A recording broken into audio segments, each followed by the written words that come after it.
Ever since the iPhone 16s were announced, I have always wondered how big of an effect does the new audio mix feature have?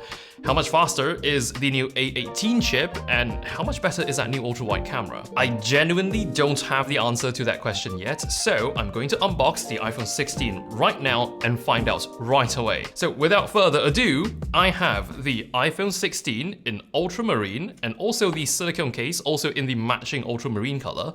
It does look deeper based on the graphics on the box here, but let's unbox the iPhone, then we'll move on over to the case. So same two pull tabs, which I have just trimmed my nails, having some trouble reaching underneath.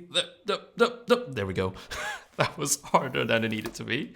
One pull tab, and hope I don't... Yep, still having trouble with my fresh nails. Hey, fresh iPhone, fresh nails. And is it gonna be... Yep, it's screen down. Holding this up. Here we have the iPhone 16 in ultramarine. They've really deepened the colors with the glass here. So it's not a coating, it's not a transparent glass revealing the color that's underneath. This is the color of the actual glass. So let's go ahead and reveal the screen. I'll power this on. There we go. I'll set this down beside. And here's a different experience. We're getting... It's actually hiding the connectors. It's a C2C cable. It is braided. It's coiled in a much bigger coil now. And what everyone is saying is there are no more stickers. I actually have the iPhone 15 Plus box here, and it's basically missing this whole document sleeve. And for anyone who's following the channel, I am a huge fan of these stickers. They no longer ship them with the stickers. I believe this reduces the amount of paper in the packaging. To be fair, I didn't even use the sticker from last year, but I still like it very much. But I think I'll be keeping these for a while. Anyway, back to the 16s. So one pull tab for the case. Let's see, will I have triple pull tab trouble? Yes. And pull tab out. Here's the case with that sapphire crystal for the camera control. And I will pop this right on. I see something new here. There's a cutout for the flash on the case now, because previously there was that square bump where the flash was a part of it, so the whole bump wouldn't have a cutout. But now we have a little unique cutout for the flash. Let's go ahead and set this up. And unfortunately, I don't speak Deutsch, so let me look for English. I'll be right back. Okay. I'm done setting up my Apple ID. The first thing I'm curious to test out is audio mix, so I'm going to run outdoors real quick and roll a quick clip with the iPhone 16. Let's go. Camera rolling.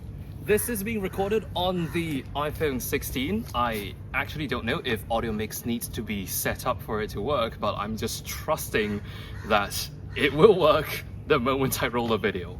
Let's head back inside.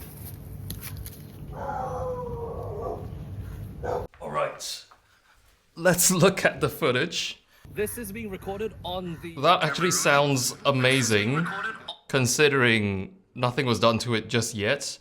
Let me... Oh, there's audio mix, it's right there. So that was standard. Let me jog this all the way back and try in-frame. In-frame is supposed to keep only the sounds that are coming from in-frame, so when I came in from off-screen and my operator saying camera rolling and the crows and the dog barking in the background, I think this should sort it out. It appears there's a slider. I'll leave it in the middle at 50. Camera rolling. This is being recorded on the iPhone 16. I actually don't know if audio mix needs to be set up for it to work, but the crows were definitely less in there. Let me crank this up to maximum and play this back. This is being recorded on the iPhone 16. I actually don't know if audio mix needs to be set up for it to work, but I'm just trusting that it will work the moment I roll a video. Let's head back inside. That actually worked insanely well. When we cranked that up to maximum, you couldn't hear my cam op saying camera rolling from behind the camera at all. The crows were barely audible, and the dog barking in the background towards the end was completely gone. I can't wait to hear what studio sounds like, so let me leave studio at 50% and play this back. Camera rolling. This is being recorded on the iPhone 16. I actually don't know if audio mix needs to be set up for it to work, but I'm just trusting that it will work the moment I roll a video. Let's head back inside. Aha, so cinematic lets in a bit more ambience. Not gonna lie, I am actually quite blown away by audio mix. The A18 is really putting itself to work there, which is something else I want to test out because the A18 chip is a 2-generation leap from A16 on the iPhone 15s. So from A16 to 18, I am going to fire up Lightroom Mobile, and I'm going to share 10 edited photos at the same time on both phones. So this is a race. Oh. There we go. A18's done. So that's the A18 chip versus the A16 on the 15 Plus. Though that actually wasn't my final comparison, so I don't know why I put that phone away.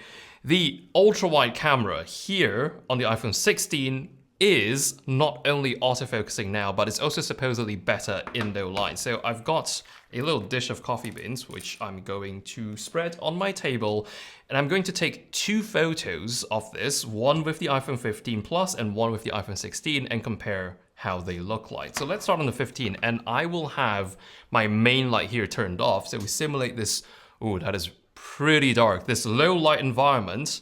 Here, let me screen record my phones so we can see what's going on. I'm gonna go to my ultra-wide camera and turn off night mode so we level the playing field on both of these. And this isn't autofocusing, so I know for a fact these beans are going to be a bit soft. I'm going to try and focus on that big middle bean there. One photo there. And now let's take one with the iPhone 16.5 ultra-wide. Turn off night mode, and instantly I can really see from the preview that this is much sharper simply because it can focus so much closer. And if I pull up these 2 shots side by side, and right away just the ability to focus closer on the ultra wide for the iPhone 16 is really such a huge advantage in this particular shot. Not only in terms of detail, but look at that. That isn't noise. That is the actual texture of my table. And this was really rather low light with night mode off. If we go over to the edges of the frame, it's also cleaner on the iPhone 16, and it's just a touch noisier back on the 15. So visible improvement there on the ultra wide. And I think now would be a great time to have my lights back, please. Awesome. So there's my first impressions of the iPhone 16. If you're curious how well camera control works with one of the original MagSafe cases by Apple, I'm about to find out once I unbox this iPhone 16 Pro Max in my next video.